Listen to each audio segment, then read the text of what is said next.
अंजलि की शादी बड़े परिवार में होती है।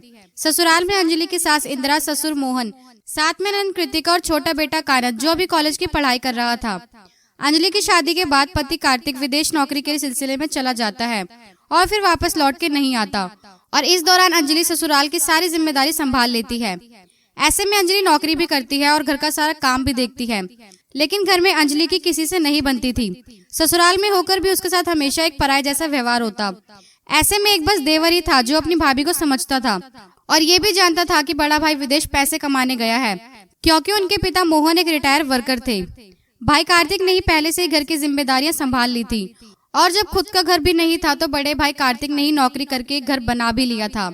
और जब फैमिली बड़ी थी तो घर का खर्चा चलाना बहुत मुश्किल था, क्योंकि मोहन के पास अपनी कोई जमीन जायदाद नहीं थी। ऐसे में परिवार की जरूरत पूरी करने के लिए कार्तिक शादी के 2 महीने बाद ही विदेश चला जाता है और अंजलि ससुराल में अकेली सब कुछ संभाल रही होती है।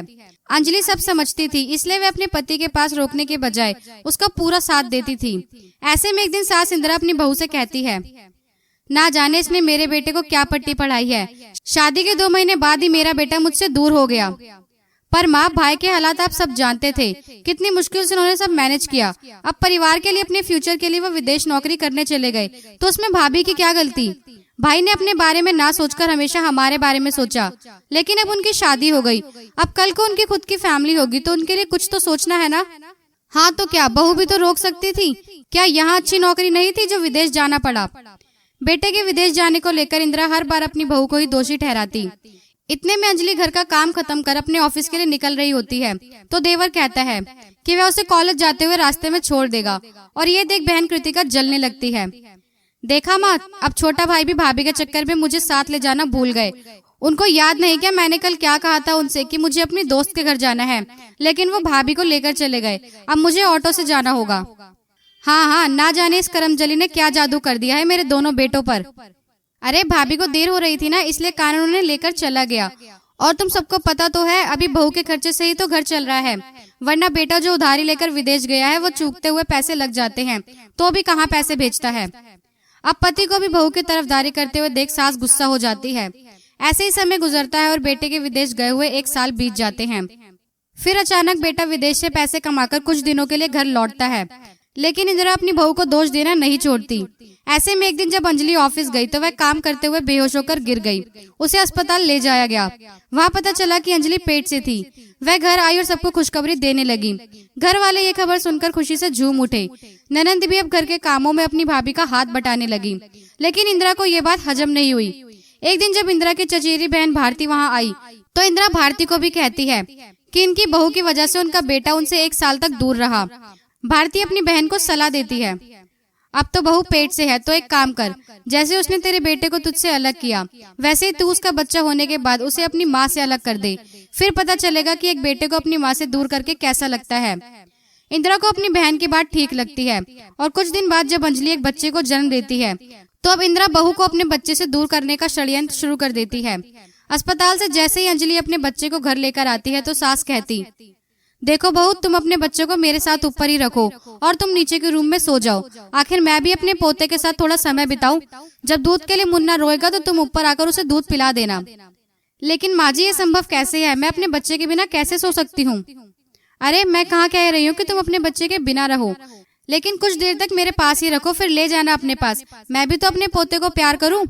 ऐसा कहकर अंजलि अपने बच्चे को अपनी सास के पास छोड़ देती है, लेकिन सास भी अपने पोते को अपने पास रखने की जिद जारी रखती है। अंजलि को भी अब बच्चे को दूध पिलाना होता है। वह ऊपर जाती, दूध पिलाकर वापस अपने कमरे में आकर सो जाती। कुछ दिन ऐसे ही गुजरता है। अब बच्चा 5 महीने का हो जाता है और फिर अंजलि को सास कहती, बहू, अब तुम दोबारा ऑफिस क्यों नहीं ज्वाइन कर लेती? मैं बच्चे को संभाल लूंगी, अब तो उसका दूध भी छूट गया है। अंजलि अपनी सास की बात को मानकर ऑफिस ज्वाइन कर लेती है, लेकिन ऑफिस में वह बहुत परेशान रहती है। उसे परेशान देख एक दोस्त अंजलि से पूछती है, अरे क्या हुआ अंजलि, तू तो अपने बच्चे के जन्म के 5 महीने बाद ऑफिस आई है और फिर भी इतनी परेशान दिख रही है, क्या हुआ? ससुराल में कोई प्रॉब्लम है क्या? अरे नहीं शालिनी, माँ जी पता नहीं अजीब सा व्यवहार कर रही हैं। वे मुन्ने को मेरे पास आने ही नहीं देती, पूरे दिन अपने पास लेकर बैठी रहती हैं। मुझे तो लगता है कि मैं उसकी माँ हूँ भी या नहीं। ये है तो अच्छा है ना, तुम्हारे ससुराल वाले बच्चे का पूरा ध्यान रख लेते हैं ताकि तुम अपने करियर पर ध्यान दो। हाँ वह तो सही है, लेकिन ये कुछ ज्यादा ही हो रहा है, मुझे ठीक नहीं लग रहा।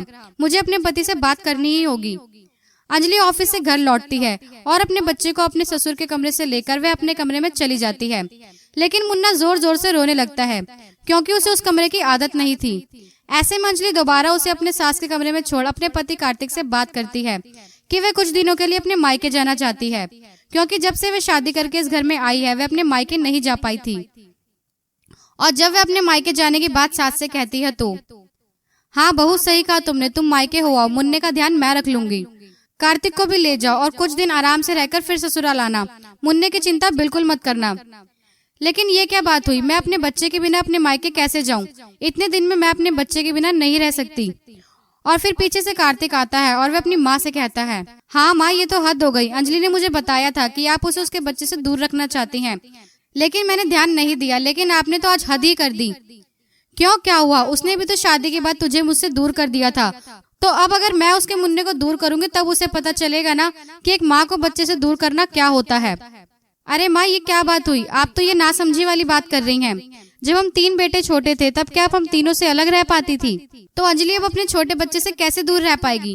और विदेश तो मैं इसलिए गया था ताकि अपने आने वाले परिवार की थोड़ी सी सिक्योरिटी के लिए थोड़े पैसे कमा सकूं, ताकि भविष्य में पैसों की कमी की वजह से मेरा बच्चा या मेरी पत्नी को कोई तकलीफ ना हो।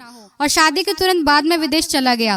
फिर भी अंजलि ने उस फैसले में मेरा साथ दिया, और आप सब जानकर भी अपनी नादानी कर रही हैं, अपने बेटे को नहीं समझ पाई।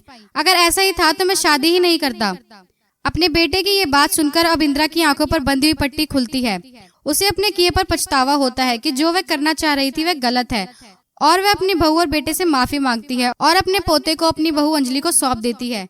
लेकिन अंजलि भी कहती है कि मुन्ने पर जितना अधिकार उसका है उतना ही अधिकार उसकी दादी का भी है।